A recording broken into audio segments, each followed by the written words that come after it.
September 1940. North Atlantic, 400 miles west of Ireland. The night is black. No moon, no stars. Just the wind and the sound of engines cutting through cold water. Convoy SC-7 ploughs eastward.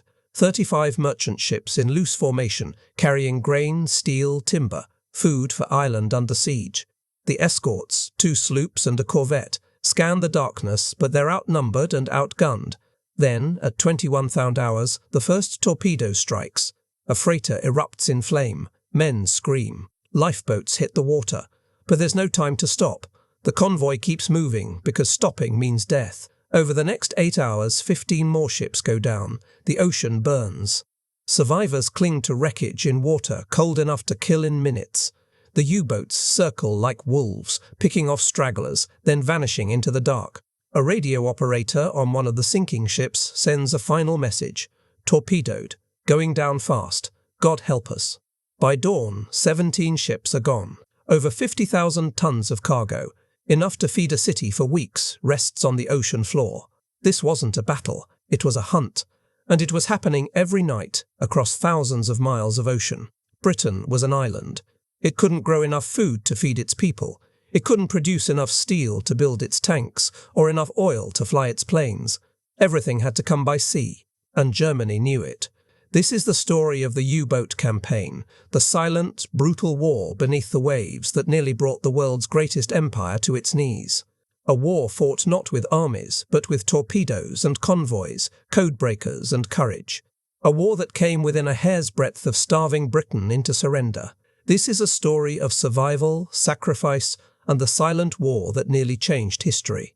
If you want more untold stories from World War II, the battles that don't make the headlines, the courage that shaped the outcome, hit that subscribe button and turn on notifications. You won't want to miss what's coming next. 1939. London. Britain is not a self-sufficient nation. It never has been.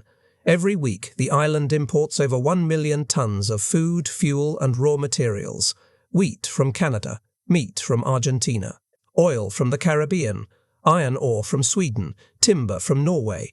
Without these supplies, the factories stop, the trucks stop, the people starve, the numbers are stark. Britain produces only enough food to feed 1 person in 3. The rest must come from overseas. In peacetime, this is manageable. In wartime, it becomes an existential crisis. Winston Churchill understands this better than anyone. He writes in his memoirs, "The only thing that ever really frightened me during the war was the U-boat peril, not the Luftwaffe. Not the panzer divisions, the submarines. Because if the convoys stop, Britain falls. No invasion necessary, just hunger, cold, and surrender. The lifeline runs across the Atlantic, from the ports of North America to Liverpool, Glasgow, and London. Merchant ships, most of them slow and unarmed, carry the goods that keep Britain alive. In September 1939, Britain's merchant fleet numbers around 3,000 ocean-going ships. It sounds like a lot. But the distances are vast, the trips are long, and every voyage is a gamble. Germany's strategy is simple. Sink ships faster than Britain can replace them, cut the lifeline, starve the island. And the weapon of choice is the U-boat, the undersea boot, fast, stealthy, deadly. Karl Dönitz, commander of Germany's submarine fleet, believes he can win the war without ever setting foot on British soil. All he needs to do is sink 750,000 tons of shipping per month. Do that, and Britain will collapse within a year. In the summer of 1939, as diplomats argue and Hitler masses troops on Poland's border, a silent countdown begins. The Battle of the Atlantic is about to start, and Britain doesn't realize just how close it will come to losing. 1935, Kiel, Germany. Karl Dönitz is a submariner. He has been since the First World War, when he commanded a U-boat in the Mediterranean. He knows what these machines can do. He also knows what they did wrong last time. In 1918, Germany's U-boats operated alone, single hunters stalking convoys in isolation. They had some success, but the British adapted. They grouped merchant ships into defended convoys, and the solo U-boat became vulnerable. Dönitz learns from that failure. His vision is different, radical, deadly. He calls it Rudeltaktik, wolf-pack tactics. The idea is simple. Don't hunt alone, hunt in groups. A U-boat spots a convoy and doesn't attack. Instead, it shadows the target, staying just out of sight, and radios the position back to headquarters. Dönitz coordinates from shore, calling in every available submarine in the area. They converge. They wait for nightfall. Then, all at once, they strike. Multiple U-boats attacking from different angles. Escorts overwhelmed. Chaos in the dark. Ships burning, sinking, scattering. By the time the Royal Navy responds, the wolf pack is gone. Submerged, scattered, invisible. Dönitz is obsessed with numbers. He calculates that Germany needs 300 operational U-boats to strangle Britain.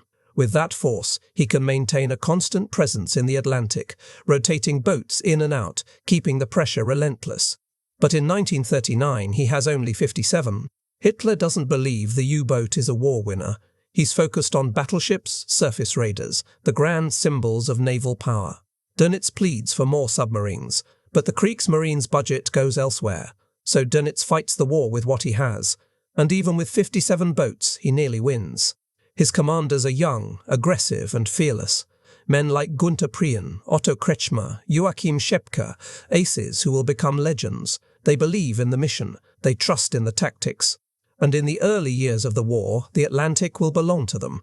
Dönitz writes in his war diary, "The U-boat alone can win this war. Every ton we sink brings victory closer." He's not exaggerating. The wolf packs are about to prove him right. September the 3rd, 1939, 250 miles northwest of Ireland. The war is 9 hours old. The British passenger liner Athenia is steaming westward, carrying over 1,000 people, civilians, Americans, families fleeing Europe. She's unarmed, clearly marked, a passenger ship. U-30, commanded by Oberleutnant Fries Julius Lemp, mistakes her for an armed merchant cruiser. He fires 2 torpedoes. The explosions rip through the ship's hull. Panic spreads. Lifeboats are lowered in the fading light. 117 people die, including 28 Americans. Hitler is furious. He didn't want this, not yet. Sinking a passenger liner on day 1 of the war brings international outrage. Germany denies responsibility. Lemp is ordered to destroy his logbook. But the message is clear. The U-boats are hunting, and nothing in the Atlantic is truly safe. In the first 4 months of war, German submarines sink 114 ships, over 400,000 tons. The British Admiralty is caught off guard. Convoys are reinstated quickly, lessons remembered from the last war, but escorts are scarce. The Royal Navy is stretched thin, covering the globe.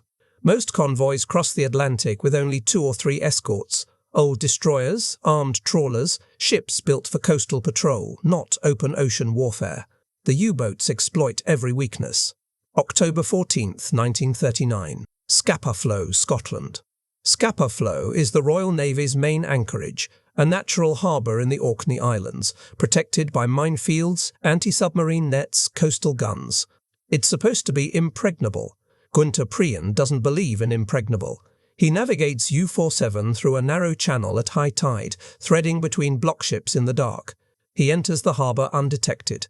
At 1,004 a.m., he fires on the battleship HMS Royal Oak. The first salvo is weak. Prien reloads and fires again. This time, the torpedoes strike true. Royal Oak capsizes in 13 minutes. 833 men die, trapped below decks. Prien escapes the same way he came in. When he returns to Germany, he's a national hero. Hitler awards him the Knight's Cross personally. Propaganda films celebrate the daring raid. But the real victory isn't symbolic, it's psychological. If the U-boats can strike inside Britain's most secure naval base, they can strike anywhere. By the spring of 1940, the British people begin to feel it. Rationing tightens. Shipping losses mount. The convoys keep coming, but fewer arrive intact. Churchill, now Prime Minister, watches the charts in the Admiralty basement, red pins marking every sinking, every lost cargo. The wolf packs are only getting started. June 1940, Western France. France surrenders. The swastika flies over Paris. And for Karl Dönitz, everything changes. Suddenly, Germany controls the entire Atlantic coast of Europe, from Norway to the Spanish border. French ports like Brest, Lorient, La Rochelle and Saint-Nazaire fall into German hands. Dönitz moves fast. Within weeks, U-boat pens are established along the coast. Massive concrete bunkers, bomb-proof, built to shelter and rearm submarines. The boats no longer have to travel all the way back to Germany for supplies. They can refuel in France, restock torpedoes, and return to the hunt in days instead of weeks. The operational range of the U-boat fleet just doubled. The killing is about to accelerate. The submariners call it die glückliche Zeit, the happy time. From June to October 1940, U-boats sink 274 ships, over 1 million tons of cargo sent to the bottom, and they do it with minimal losses. Only 6 U-boats are destroyed in the same period. The mathematics are brutal. For every U-boat lost, Germany sinks 45 merchant ships. Britain is bleeding faster than it can heal. The wolf pack tactics are working perfectly now. Convoys are detected, shadowed, and swarmed. Dönitz coordinates attacks from his headquarters in Lorient, moving his boats like pieces on a chessboard. Commanders like Otto Kretschmer become legends. Kretschmer, calm and methodical, develops a chilling tactic: surface at night, slip into the middle of a convoy undetected, fire at point-blank range, then dive and escape in the chaos. He sinks ship after ship, 47 in total before he's finally captured in 1941. The British call him Silent Otto. His crewmen call him the best.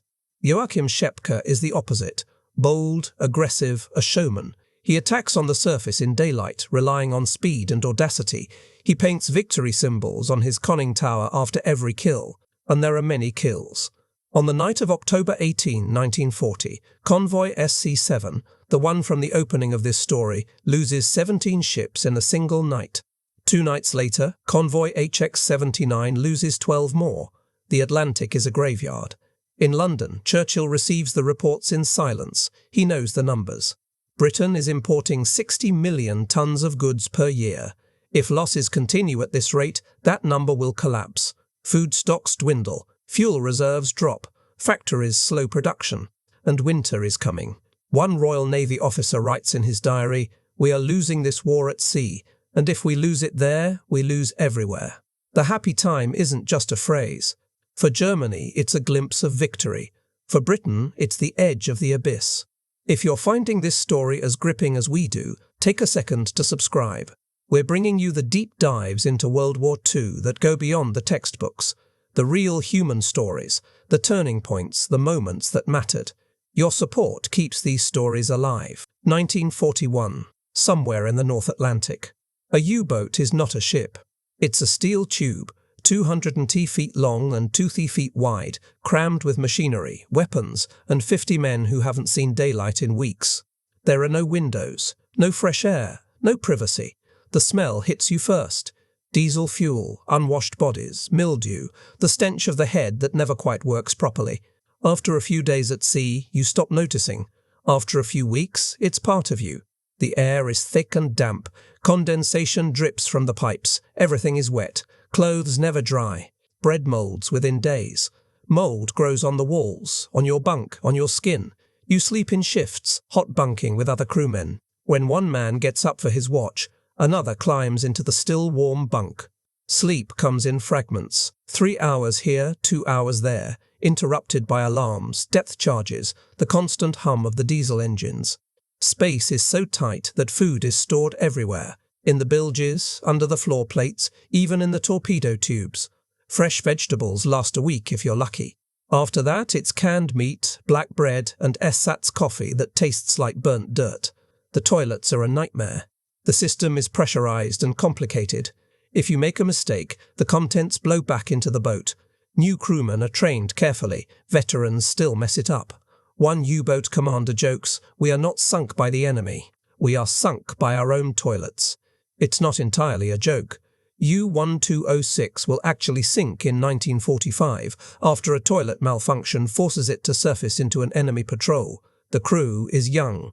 Most are in their early 20s. Some are teenagers. They volunteered for this. Elite service, higher pay, better food than the surface fleet. They wear their U-boat badges with pride.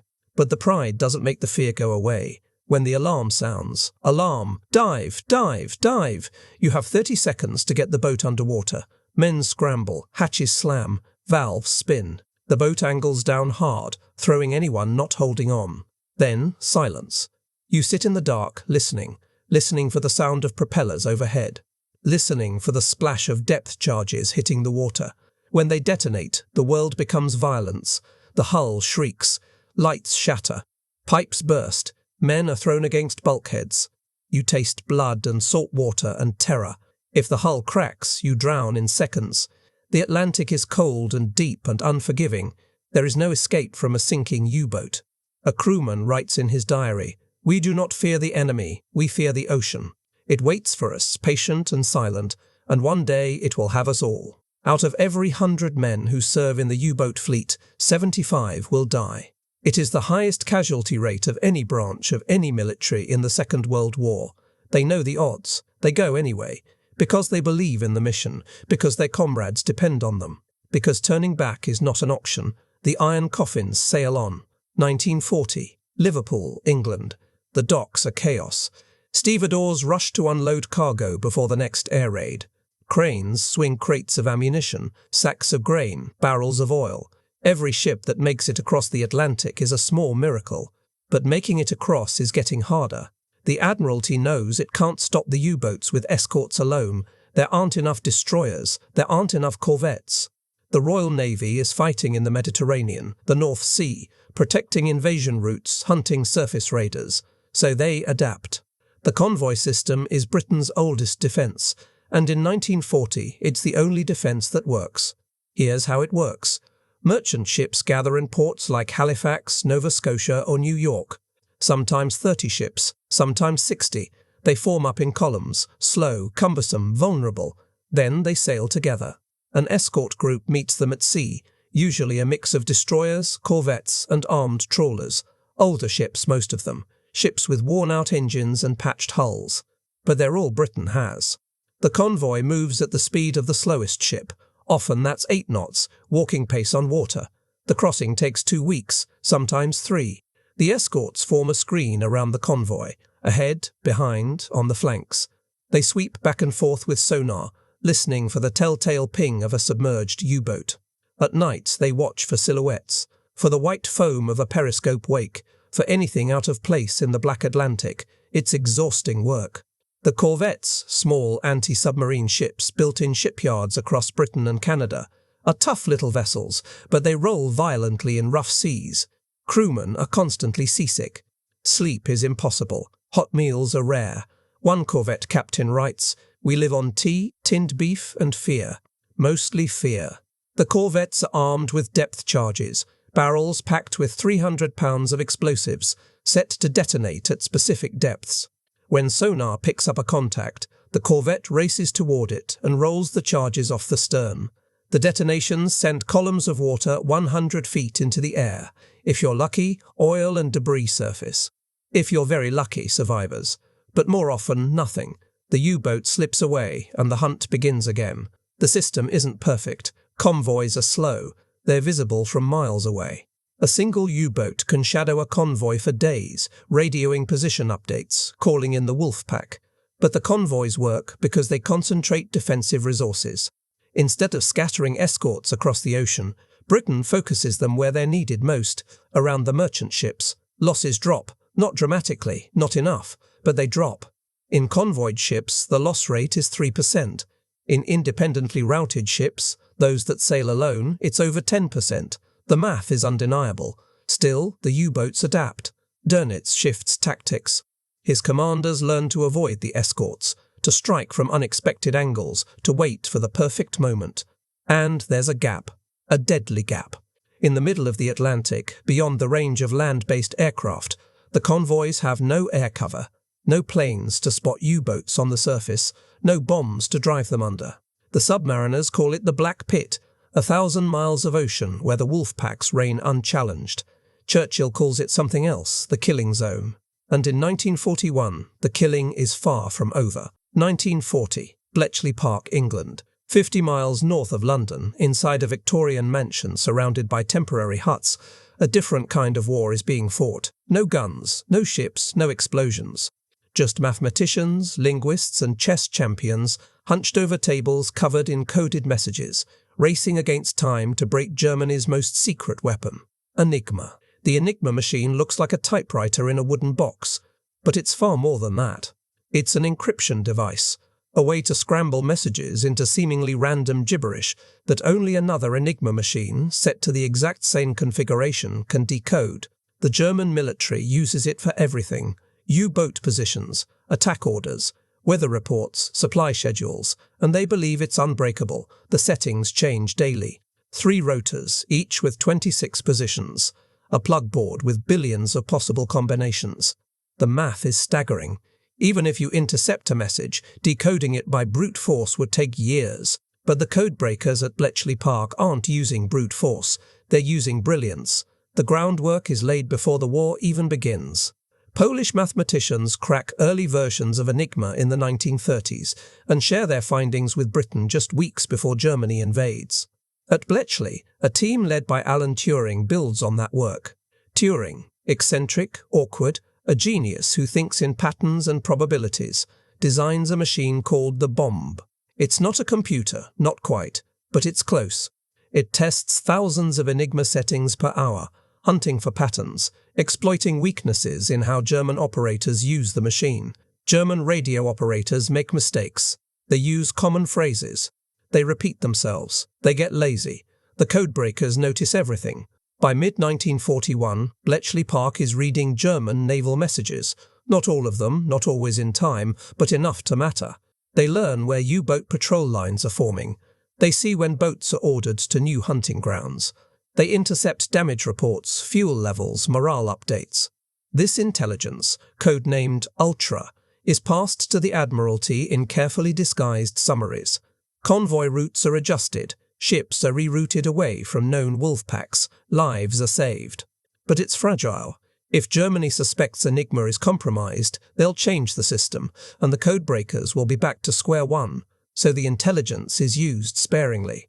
Sometimes a convoy is allowed to sail into danger, just to avoid revealing that Britain knows too much. It's a cold calculation. A few ships sacrificed to protect the secret that might win the war. There are setbacks. In February 1942, the German Navy introduces a 4th rotor to the U-boat Enigma machines. The system becomes vastly more complex. Bletchley goes dark.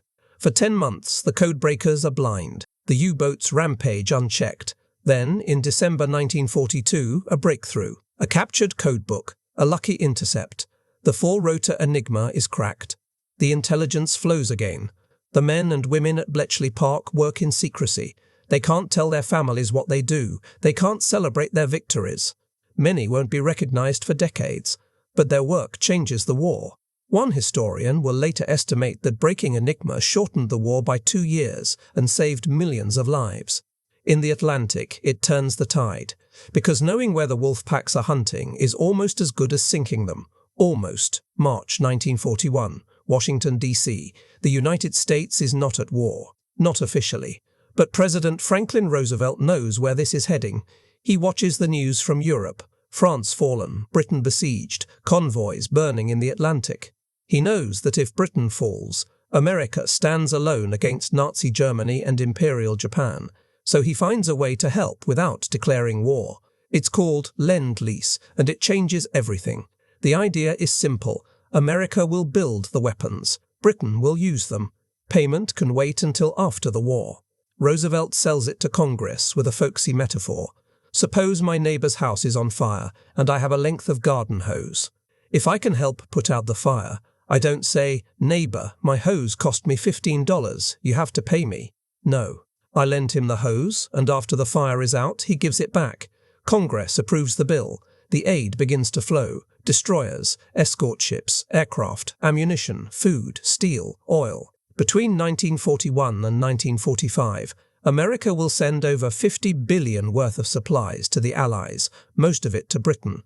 It's a lifeline, but it still has to cross the Atlantic, and the U-boats are waiting. Roosevelt pushes the limits of neutrality. He orders the US Navy to begin neutrality patrols, escorting convoys halfway across the Atlantic, then handing them off to British escorts. It's a grey area. Technically, the ships aren't in combat, but they're carrying depth charges. They're actively hunting U-boats, Dönitz notices. He orders his commanders to avoid engaging American warships unless attacked first. Hitler agrees. He doesn't want the United States in the war, not yet. But tensions rise. September 4th, 1941, south of Iceland. The US destroyer USS Greer is tracking a German submarine. The U-boat fires 2 torpedoes in self-defense. Both miss. Greer counterattacks with depth charges. No hits, nobody dies. But Roosevelt seizes the moment.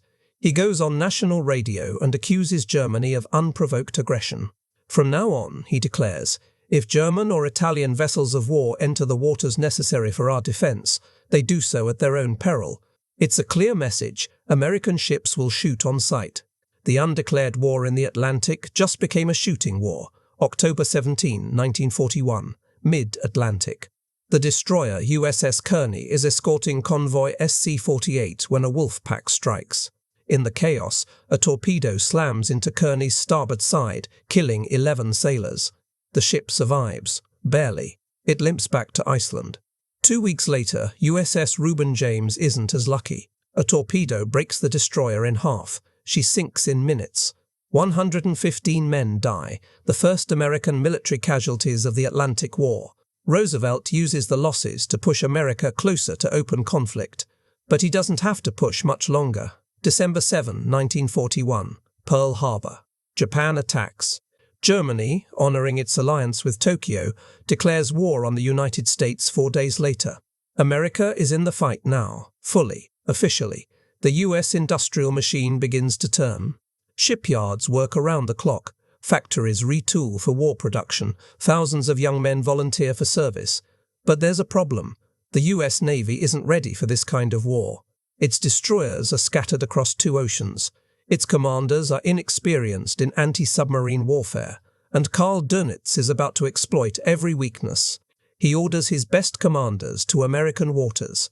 The second happy time is about to begin, and this time the slaughter will be worse. January 1942, off the coast of New York.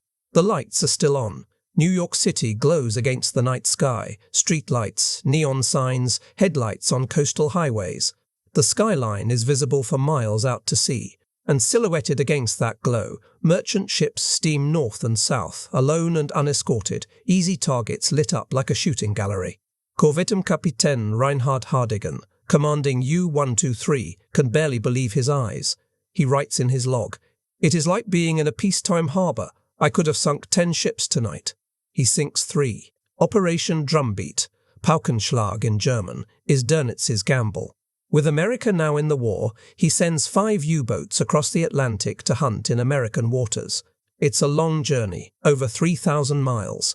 But if the coastal defences are weak, the payoff could be enormous. They arrive in early January, and they find a coast completely unprepared for war. The US Navy refuses to institute a convoy system. Merchant ships sail independently, on predictable routes, often within sight of shore. There are no blackouts. Cities remain fully lit. Resort towns leave their beaches illuminated. Admiral Ernest King, Chief of Naval Operations, insists that convoys aren't necessary. He believes escorts are better used, hunting U-boats offensively rather than defending merchant ships. He's wrong. January 14, 1942, off Cape Hatteras, North Carolina. The British tanker Coimbra is torpedoed and sinks in flames. 36 men die. The next night, the Norwegian tanker Nornes goes down off Long Island. Then the Panamanian tanker Alan Jackson off Cape Hatteras. Then Malay, Siltvara, Olympic, ship after ship, night after night. Some sink so close to shore that people on the beaches watch them burn. Survivors wash up on tourist beaches. Bodies are found in the surf. Local newspapers call it the Battle of the Atlantic's front porch. The U-boat commanders call it the second happy time. Hardigan's U-123 alone sinks 9 ships in its first patrol, over 53,000 tons. He surfaces at night to finish off crippled vessels with his deck gun, saving his torpedoes for fresh targets. On one patrol, he comes so close to shore that he can see cars driving along the coast road. The American response is slow and disorganized.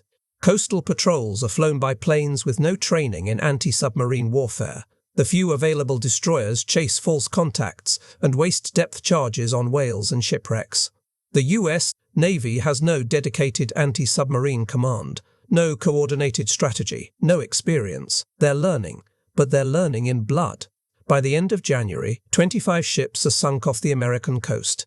In February, 34 more. In March, 40. Oil slicks stretch for miles. Beaches are covered in fuel oil and debris. Bodies of merchant sailors are buried in small-town cemeteries along the coast. One Coast Guard officer stationed in Florida writes, "We are losing this war and nobody seems to care." Admiral King finally relents. In April, he begins organizing convoys along the eastern seaboard, but it's too late for hundreds of ships. And the slaughter isn't over.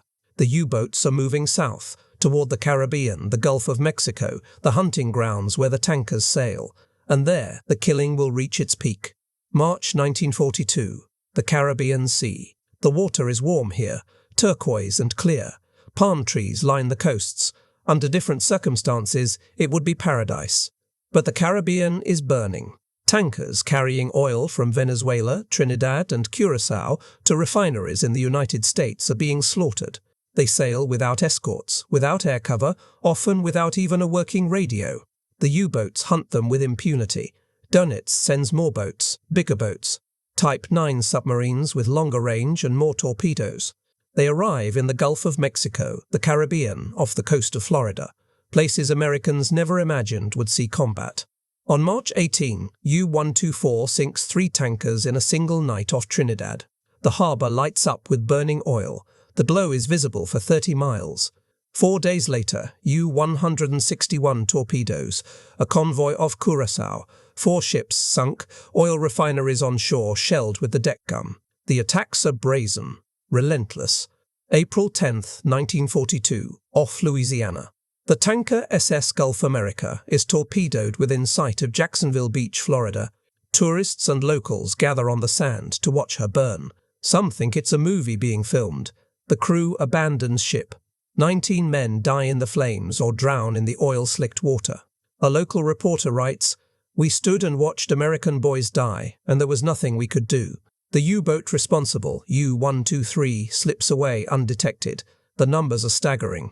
From January to July 1942, U-boats sink over 400 ships in American waters, more than 2 million tons of shipping. It's the most successful period of the entire U-boat campaign. Tankers are the priority targets. Every tanker sunk is fuel that will never reach Britain, never power a bomber, never drive a tank. Germany is slowly strangling the Allied war machine. And the cost in human life is terrible. Merchant sailors die by the hundreds, burned, drowned, torn apart by explosions. Many are torpedoed at night with no warning. Some ships sink in under a minute. Survivors cling to wreckage in shark-infested waters.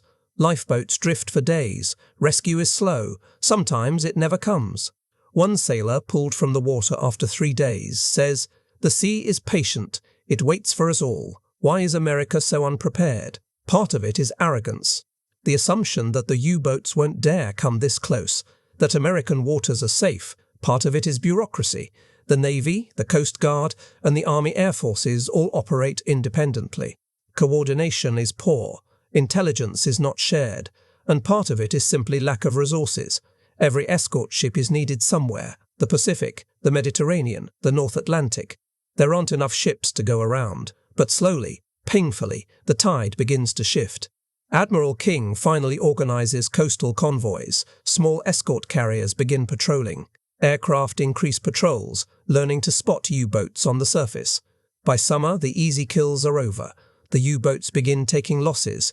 U-352 is sunk off North Carolina, U-157 off Cuba, U-166 in the Gulf of Mexico, the only U-boat sunk in the Gulf during the entire war.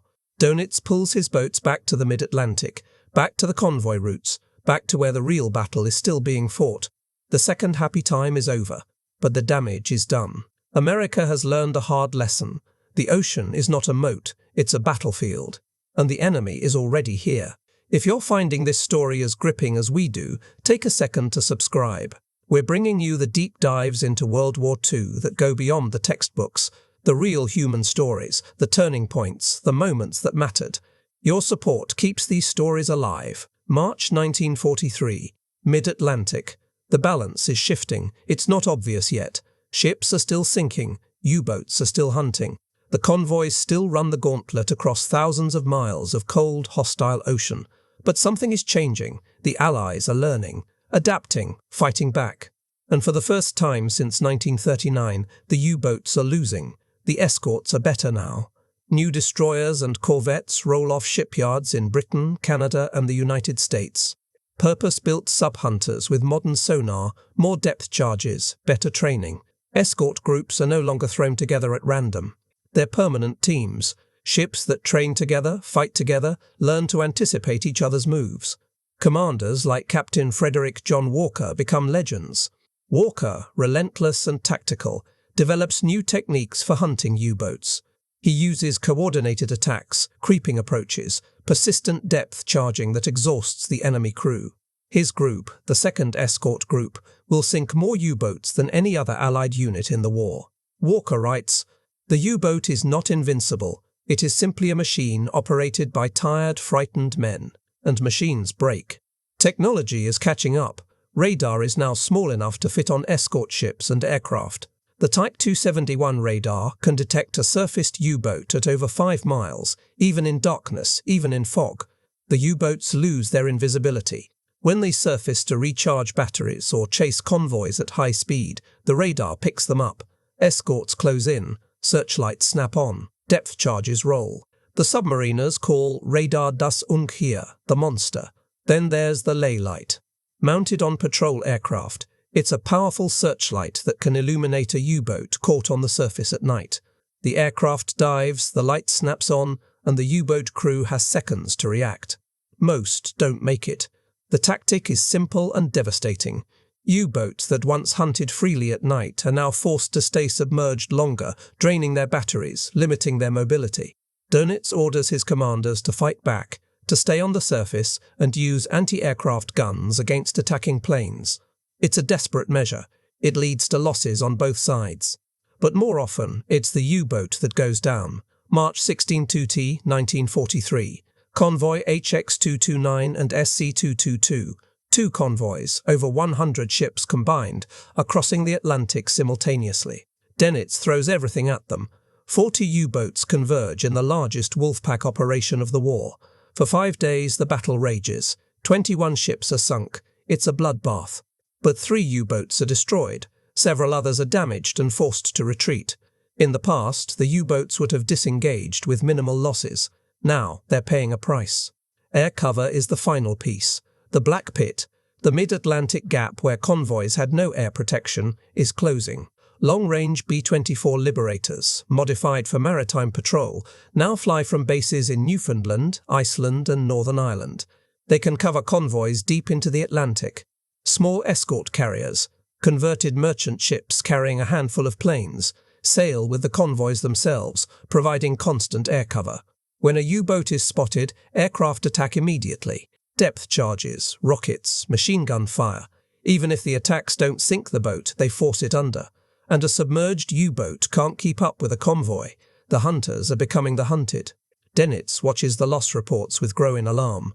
In March 1943, 15 U-boats are lost. In April, 15 more. The mathematics are reversing. Germany is building new U-boats, but not fast enough to replace the losses. And the crews are changing. The aces, Kretschmer, Prehn, Schepke, are gone, dead or captured. The men replacing them are younger, less experienced, more afraid. The iron coffins are filling with ghosts. May 1943, North Atlantic. This is the month the war turns. In 31 days, Germany loses 41 U-boats. 41, nearly 1 submarine sunk every single day. Over 1,000 crewmen dead or captured. It's a massacre. The submariners call it Schwarze Mai, Black May.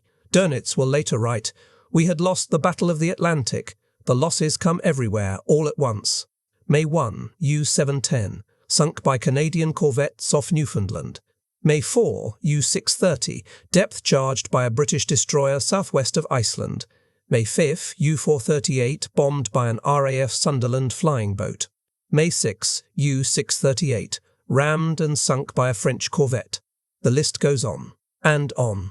Some U-boats are caught on the surface by aircraft and bombed before they can dive. Others are hunted for hours by relentless escort groups, depth charged until their hulls crack and the ocean rushes in. A few fight back.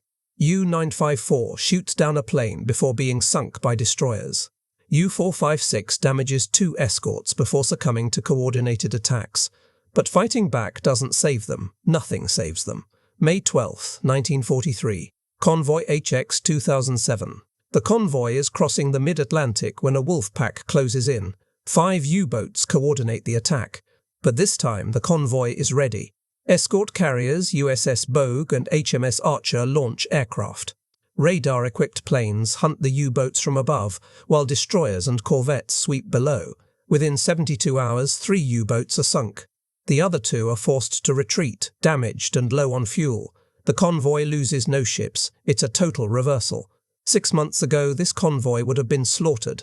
Now, the wolf pack is destroyed. The technology gap has become unbridgeable. Radar detects U-boats before they can attack. Sonar tracks them underwater. Aircraft bomb them from above. Hedgehog launchers, forward-firing mortars that rain explosives ahead of the escort ship, kill U-boats before they even know they're being hunted. And the intelligence advantage is overwhelming. Bletchley Park is reading German naval codes in near real time.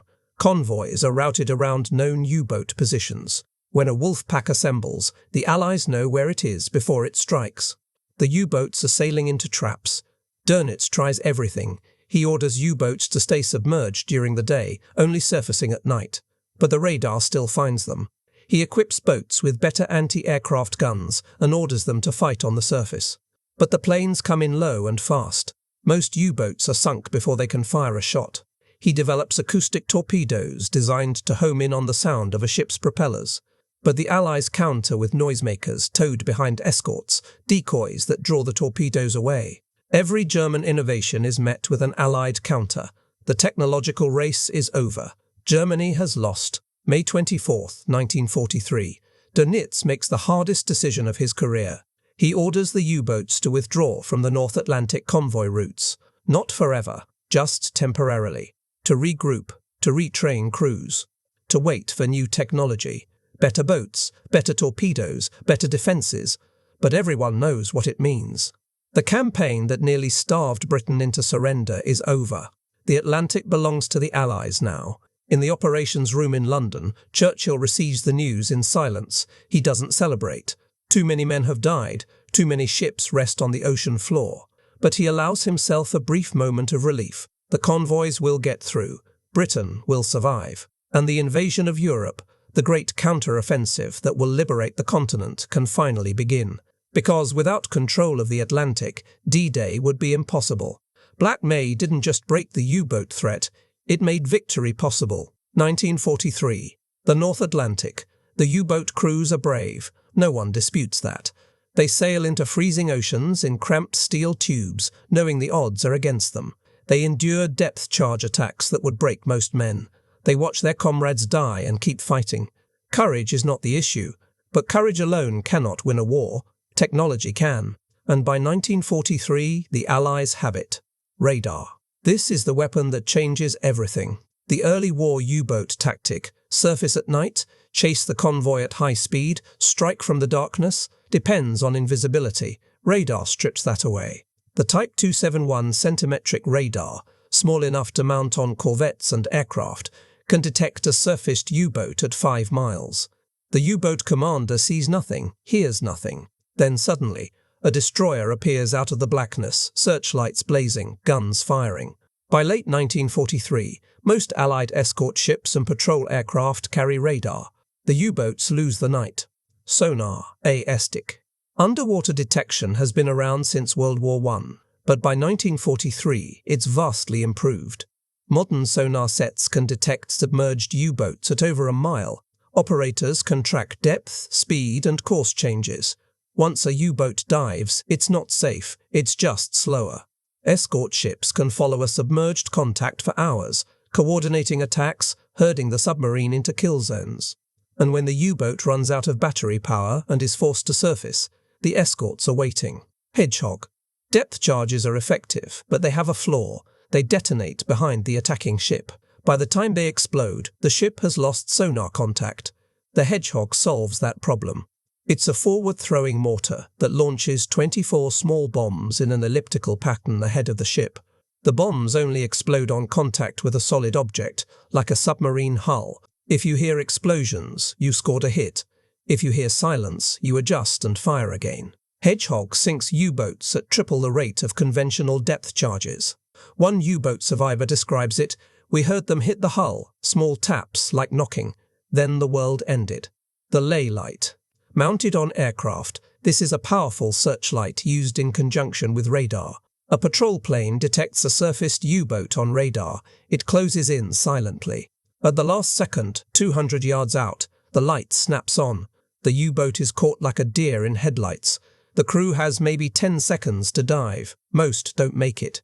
The aircraft drops depth charges, and the U-boat either sinks or surfaces damaged, easy prey for escort ships. It's brutally effective. By mid-1943, U-boats are forced to stay submerged even at night, draining their batteries, limiting their operational range.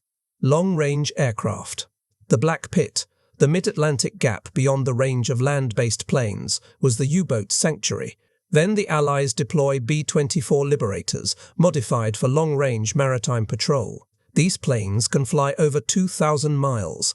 They carry depth charges, rockets, and radar. They patrol the gap, hunting U-boats, protecting convoys. Small escort carriers. HMS Biter, USS Bogue, HMS Audacity sail with convoys, launching fighter planes and sub-hunters directly from the convoy itself. Suddenly, there is no safe zone. U-boats are attacked in the middle of the ocean, hundreds of miles from land, with no warning and no escape. Intelligence. Ultra. This might be the most important weapon of all. Bletchley Park's codebreakers are reading German naval Enigma traffic. They know where U-boat patrol lines are forming. They know when boats are running low on fuel. They know when wolf packs are assembling. Convoys are rerouted around danger zones. Escort groups are positioned where they're needed most. The U-boats think they're hunting, but they're being hunted. And they never know it. Production. Technology is useless without numbers. By 1943, American and British shipyards are building escort ships faster than Germany can sink them. Liberty ships. Mass-produced cargo vessels. Roll-off assembly lines in weeks. Escort carriers, destroyers, corvettes follow. In 1942, the Allies launch over 7 million tons of new merchant shipping. Germany sinks 6.2 million tons. The math is brutal. The Allies are winning the war of production. Dönitz once said he needed to sink 750,000 tons per month to starve Britain. By 1943, he's not even close. Technology, intelligence, industry. The U-boat crews are still brave, still determined, but bravery cannot stop radar. Determination cannot crack Enigma. Willpower cannot outproduce American shipyards. The war beneath the waves is over. The Atlantic is no longer Germany's hunting ground. It's an Allied highway. 1939 to 1945. The Atlantic Ocean. The numbers tell part of the story, but numbers alone cannot capture the scale of what happened here. Over 3,500 merchant ships sunk, 14 million tons of cargo lost. Supplies that could have fed cities, armed divisions, fueled bombers, all resting on the ocean floor. 175 Allied warships destroyed. Destroyers, corvettes, frigates. Ships built to protect, sent to the bottom. 783 U-boats lost, out of 1,162 commissioned.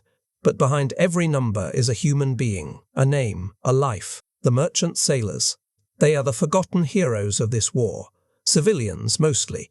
Men from Britain, Canada, the United States, Norway, Greece, Holland, some as young as 16, some in their 60s.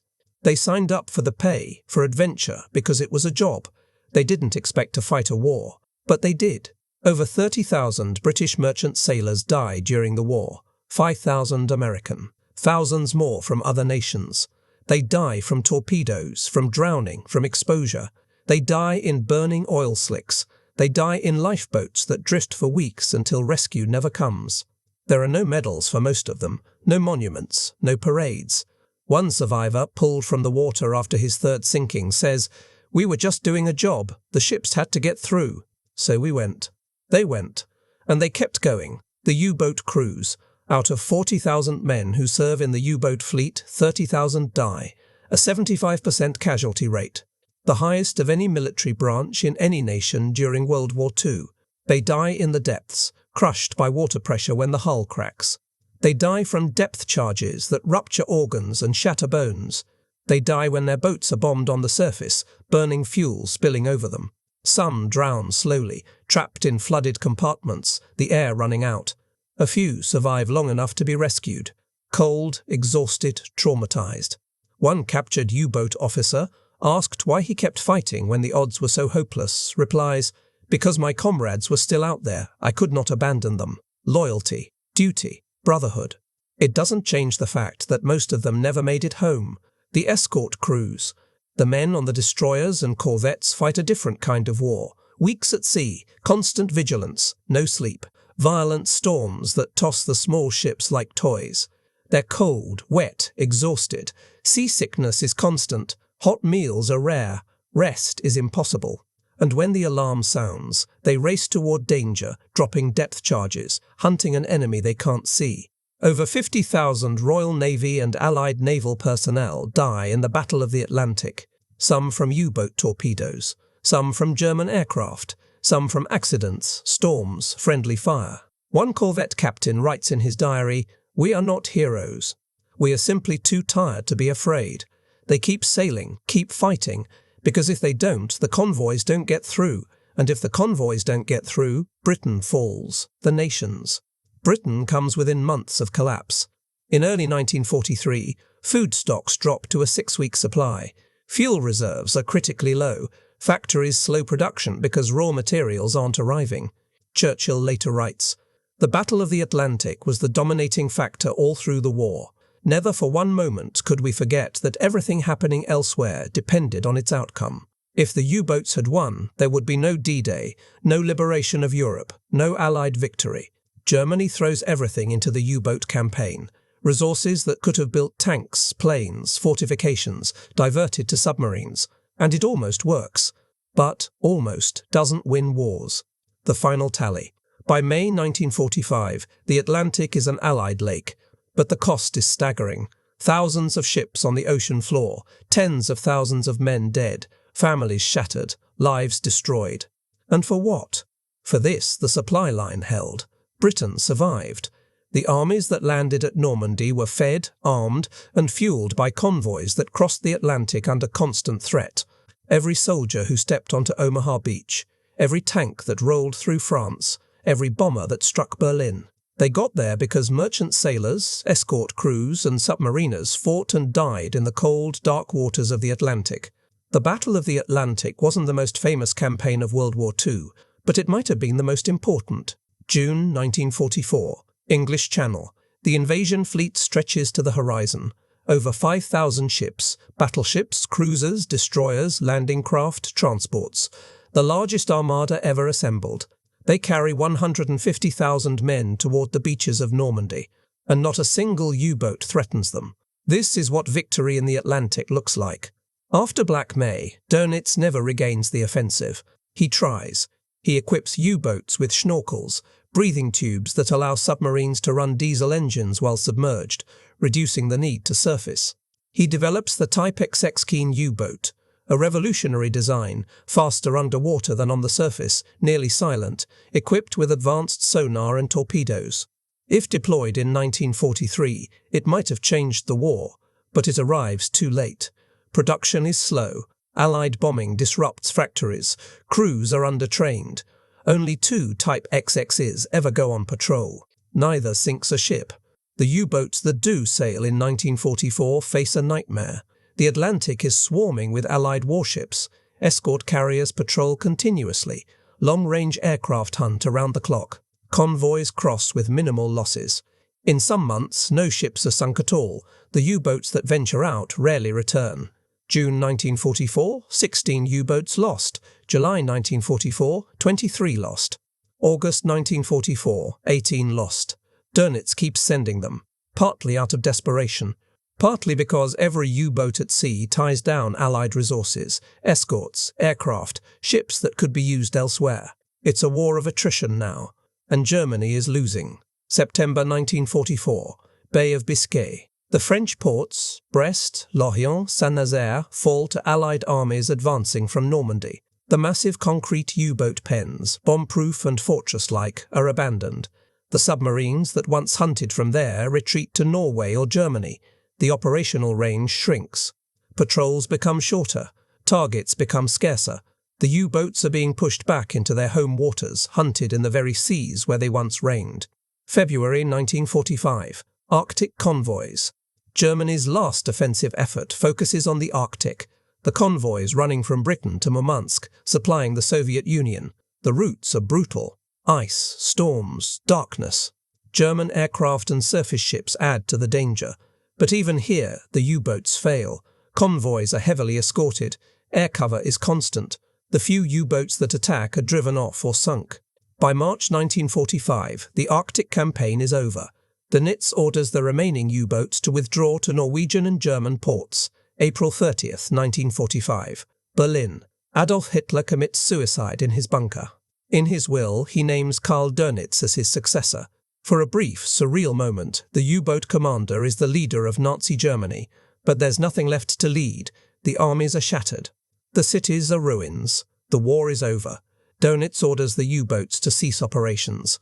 On May 4, 1945, he broadcasts a message: all U-boats, cease fire at once. Stop all hostile action against Allied shipping. Some commanders obey immediately. A few ignore the order and continue fighting for days. But one by one, the U-boats surface, hoist white or black flags, and surrender. May 1945. Ports across Britain, Canada, and the United States. The merchant ships come home, battered, scarred, patched with welds and prayers. But they come home. The sailors step onto docks they weren't sure they'd ever see again.